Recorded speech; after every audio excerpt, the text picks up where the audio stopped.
बोलो भक्तवत्सल भगवान की। गोकर्ण जी ने बहुत ही सुंदर उपदेश दिया है। अंतिम श्लोक में कहा है पिताजी से, एवं सदोक्त वसतो विग्रहं विहाय यादो वनम इष्टर पत्र गतसश्च वर्षः युक्ते हरे हनुदिनौ परिचर्यमासो श्री कृष्ण मापनीतम दशमस्य पाठात्। अरे पिताश्री, आपको पुत्र नहीं था तब भी जंगल में गए थे पुत्र प्राप्ति के लिए, और आज आपके पास दो दो पुत्र हैं, लेकिन फिर भी आप जंगल में जा रहे हैं। जंगल में क्या मिलेगा जाकर के? कुछ मिलने वाला नहीं है। तो आत्मदेव जी ने कहा मुझे क्या करना है? तो गोकर्ण जी ने कहा श्री कृष्ण मापनीयतम दशमस्य पाठात्। पिताजी, अगर आप अपनी मुक्ति चाहते हैं और भगवत धाम की अगर आपको इच्छा है तो श्रीमद् भागवत महापुराण के 10वें स्कंद का आप पाठ करिए, उससे आपका कल्याण होगा। और उसने आत्मदेव जी ने यही किया और 10वें स्कंद का पाठ करते करते भगवान के श्री चरणों में विलीन हो गए। माता गिर गई कुएं में, पिताजी चले गए भजन करने के लिए, और भैया बजे गोकर्ण चले गए तीर्थ यात्रा करने के लिए। अब तो धुंधकारी का ये साम्राज्य, धुंधकारी 5-5 वेश्याओं को ला करके घर में रख लिया, उनके साथ में अनुसरण करने लगा, भोग करने लगा और अपने जीवन को यापन करने लगा। जब 5 वेश्याओं को ला करके रखा तो खर्चा बढ़ा, तो डकैत तो पहले से था ही, चोरी चपाटी जुआ इत्यादि सभी काम करता था। एक दिन इसने राजा के यहाँ चोरी की। राजा के यहाँ चोरी की तो बहुत सारा धन मिला। उस धन को लाकर के इसने वेश्याओं को देख दिया। वेश्याओं ने वो उस धन को 5 हिस्सों में बराबर बराबर करके बांट लिया। 5 हिस्सों में बांट लिया।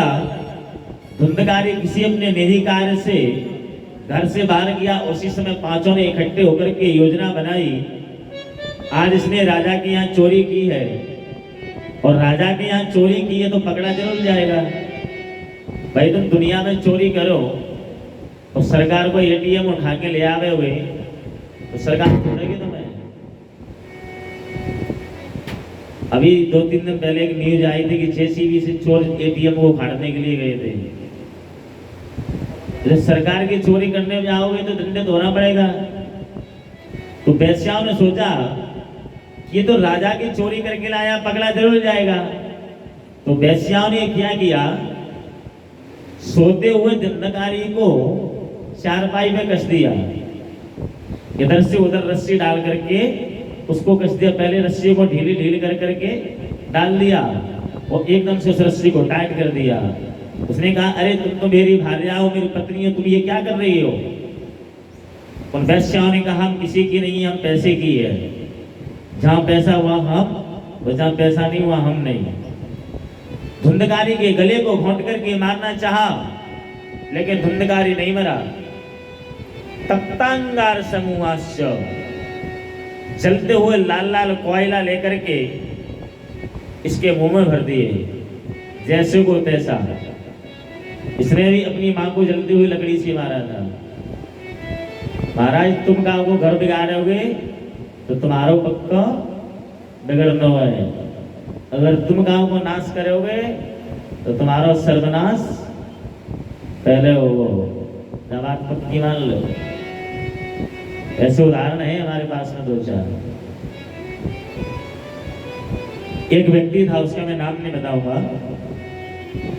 उसने अपनी पुत्री का विवाह कर दिया। पुत्री का विवाह कर दिया। पुत्री का विवाह करने के बाद में पुत्री कुछ दिन उसके ससुराल में रही।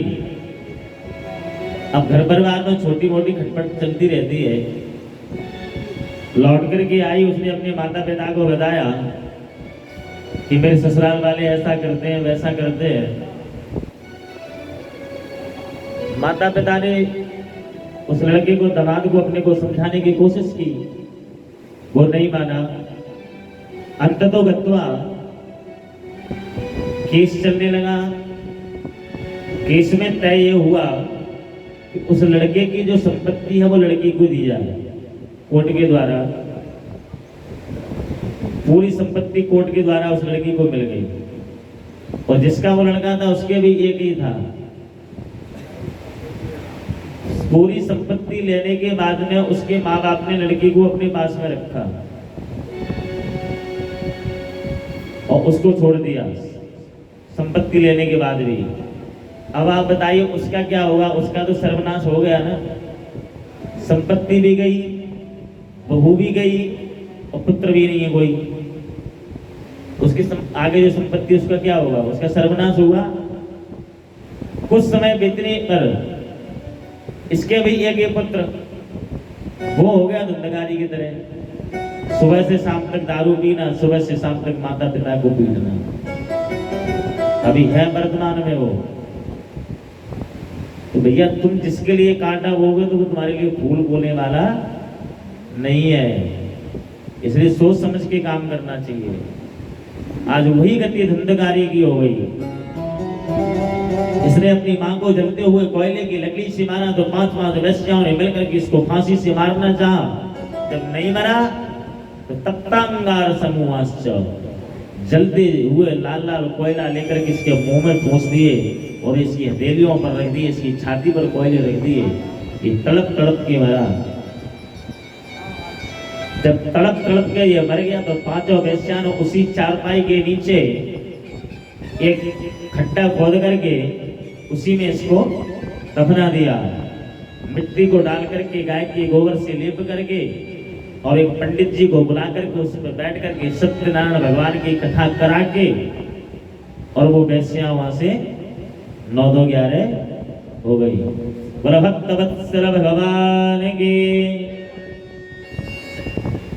वैश्या तो चले गए उस धन को लेकर के। कुछ समय के बाद में गौकर्ण जी महाराज तीर्थ यात्रा करके तीर्थाटन से लौट करके आए। बोले मेरा जो गांव है जहां पर मेरा जन्म हुआ है थोड़ा वहां जाकर के देखूं क्या स्थिति है। अपने मित्रों से मिले।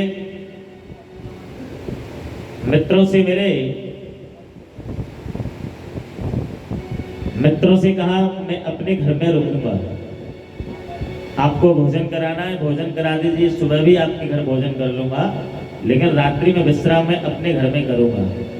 मेरे पिता का जो घर है उसी में विश्राम करूंगा।